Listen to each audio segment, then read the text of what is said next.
എനിക്ക് ഇപ്പോഴത്തെ ഈ ഓപ്പറേഷൻ ചെയ്ത് കാല് ചെയ്ത് വെക്കുകയാണെങ്കിൽ എനിക്ക് നടക്കാൻ പറ്റും, ജോലിക്ക് പോകാൻ പറ്റും. എൻ്റെ ഈ കാല് പോലെ ആയിരുന്നു ഞാൻ. എൻ്റെ കാല് എല്ലാ ആഴ്ചയും ജോലി ഇല്ലാത്ത ദിവസം എല്ലാ ദിവസവും ഞാനത് കാലൊക്കെ ക്ലീൻ ചെയ്യുമായിരുന്നു. ഇപ്പൊ എൻ്റെ കാല് വലത് കാല് കാണുമ്പോ എനിക്ക്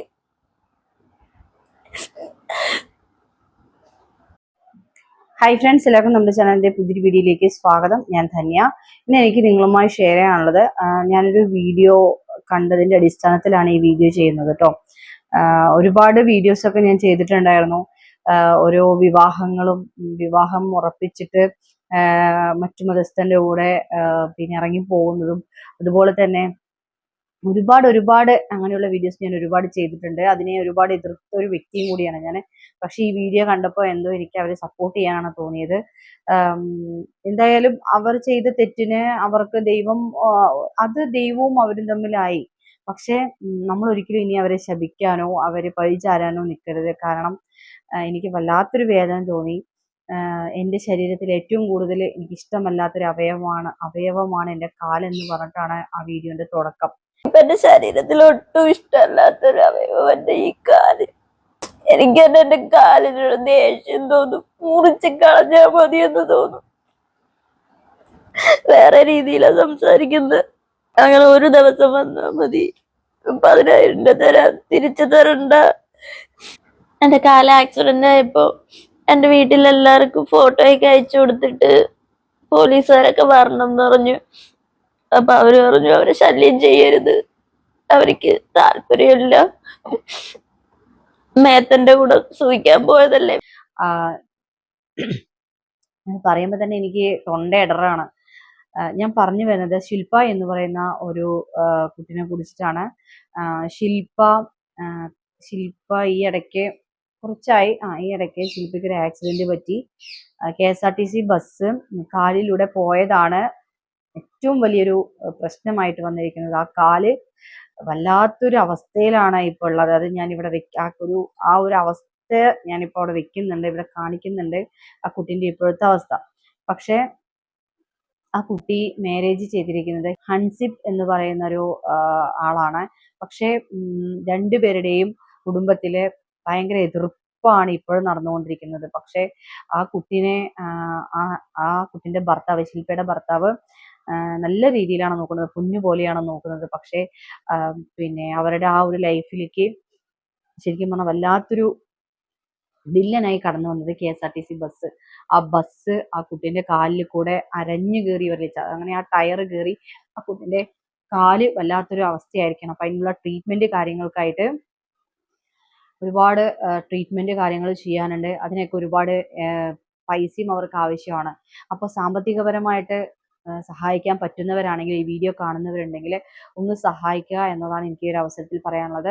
പിന്നെ ഈ വീഡിയോ അവർ പറഞ്ഞിട്ടൊന്നുമല്ല, എനിക്ക് അവരെ അറിയും പോലുമില്ല. പക്ഷെ ഞാൻ ആ കുട്ടിന്റെ അവസ്ഥ കണ്ടപ്പോൾ ഒരു വീഡിയോ ചെയ്യാമെന്ന് വിചാരിച്ചു. അപ്പോൾ ആ കുട്ടീൻ്റെ Google Pay നമ്പർ ഞാൻ ഇവിടെ വെക്കുന്നുണ്ട്. ആ കുട്ടീന്റെ അവസ്ഥ കണ്ടപ്പോൾ എനിക്ക് സഹിക്കാൻ പറ്റിയില്ല. പിന്നെ എത്ര സ്വത്തും മുതലും കൊടുത്തിട്ട് നല്ല രീതിയിൽ കല്യാണം കഴിച്ചു കൊടുത്തിട്ടും പിന്നെ തൂങ്ങി മരിച്ച നിലയിൽ കണ്ടെത്തി എന്ന് പറഞ്ഞിട്ടും ജീവനറ്റ ശരീരം ഒക്കെ നമ്മൾ കണ്ടതല്ലേ. അപ്പോൾ അതിനൊക്കെ എത്രയോ ഭേദമാണ് ഇവര് ആരെയും ശല്യം ചെയ്യാതെ അവരവരുടേതായ ലൈഫിലേക്ക് പോയി ആർക്കും പ്രശ്നമില്ലാതെ അവർ ജീവിച്ചു വരികയായിരുന്നു. പക്ഷെ അവരുടെ ജീവിതത്തിലേക്ക് വില്ലനായി കടന്നു വന്നത് ഇങ്ങനെയാണ്. അപ്പോൾ ഒരുപാട് ആളുകളുടെ, അതായത് മാതാപിതാക്കൾ, അവരൊക്കെ ഇപ്പൊ ഈ വീഡിയോന്റെ കമന്റിൽ താഴെ വരും, അതിപ്പോ എങ്ങനെയാണ്, പിന്നെ അവരൊക്കെ അത് എന്തായാലും അങ്ങനെ സംഭവിക്കും, കാരണം എല്ലാം ദൈവത്തിന്റെ വിധിയാണ്, അല്ലെങ്കിൽ അച്ഛനെയും അമ്മനെയും കരയിപ്പിച്ചു പോയവളാണ്, അങ്ങനെയൊക്കെ പറയാം. പക്ഷെ ദയവ് ചെയ്തിട്ട് ഇപ്പൊ നമുക്ക് അവരെ കുറ്റപ്പെടുത്താനും അതുപോലെ തന്നെ ചീത്ത പറയാനും ഉള്ള സമയമല്ല, നമ്മൾ അവരെ ചേർത്ത് പിടിക്കേണ്ട സമയമാണ്. ഈ ഒരു പുണ്യ റമദാൻ മാസത്തിൽ ദയവ് ചെയ്ത് അവർക്കൊരു കൈത്താങ്ങായി കൊടുക്കണമെന്നാണ് എനിക്ക് ഈ ഒരു അവസരത്തിൽ പറയാനുള്ളത്. ഞാൻ ഒരുപാട് വീഡിയോ ചെയ്തിട്ടുണ്ടായിരുന്നു. ഇന്നലെ തന്നെ ഒരു കല്യാണം ഉറപ്പിച്ച ഒരു പയ്യനെ കളഞ്ഞിട്ട് വേറൊരു മതത്തിൽപ്പെട്ട ഒരാളുടെ കൂടെ പോയി എന്ന് പറഞ്ഞ് വീഡിയോ ചെയ്തപ്പോൾ തന്നെ നല്ല കാര്യങ്ങൾ പറഞ്ഞും ഒരുപാട് ആളുകൾ വന്നു. അതുപോലെ തന്നെ അവരെ അനുകൂലിച്ചും ഒരുപാട് ആളുകൾ വന്നു. പക്ഷെ അതൊക്കെ അവനവന്റെ വീട്ടിൽ വരുമ്പോഴേ അതിന്റെ വേദന എന്താണെന്ന് അറിയാൻ പറ്റുള്ളൂ. അപ്പൊ ഞാനും 2 മക്കളെ വളർത്തുന്നുണ്ട്, ഒരാണും ഒരു പെണ്ണും. അവരെന്താ സംഭവിക്കാന്ന് എനിക്കറിയില്ല. പക്ഷെ എന്ത് തന്നെയായാലും ഞാൻ പിന്നെ അതായത് അവരുടെ എന്താണോ ഇഷ്ടം അതിന് സമ്മതിച്ചു കൊടുക്കേണ്ട അവിടെയാണെങ്കിൽ ഞാൻ സമ്മതിച്ചു കൊടുക്കും. കാരണം അവരുടെ ജീവിതമാണ്, അവർക്കുള്ള ഒരു അവരുടെ ജീവിതമാണ്, അവർ തെരഞ്ഞെടുക്കുന്നു പറഞ്ഞിട്ട് അവരെ അഴിച്ചു വിടാനൊന്നും നമുക്ക് പറ്റില്ലല്ലോ.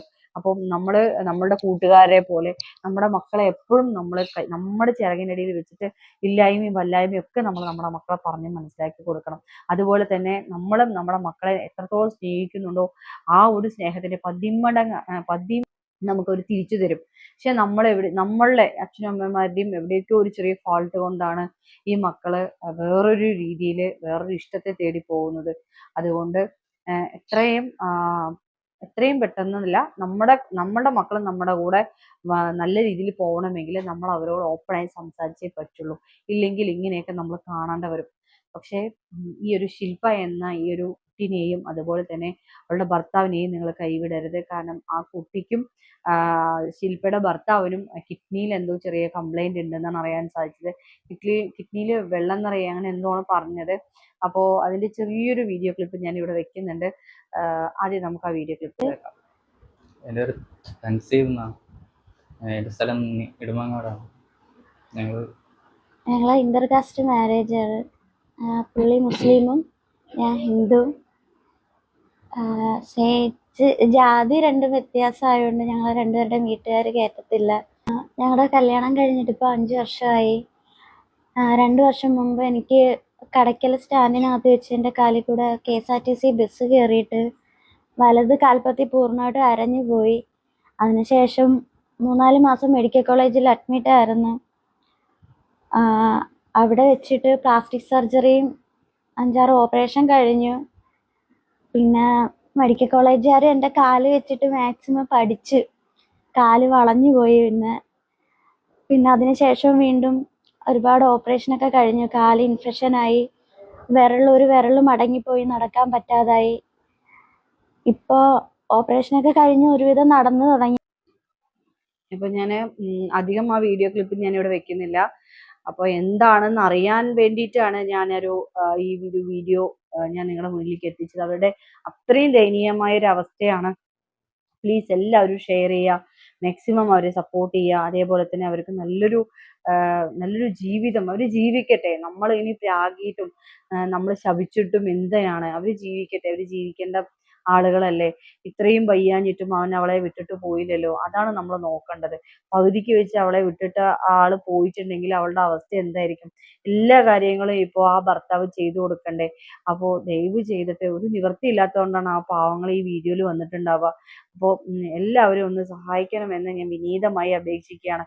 നമുക്ക് കുറച്ച് സമയത്തേക്ക് കണ്ണൊന്ന് അടയ്ക്കാം, ആ പാവങ്ങളെ ഒന്ന് രക്ഷിക്കാം. ഇതാണ് എനിക്ക് ഈ ഒരു അവസരത്തിൽ പറയാനുള്ളത്.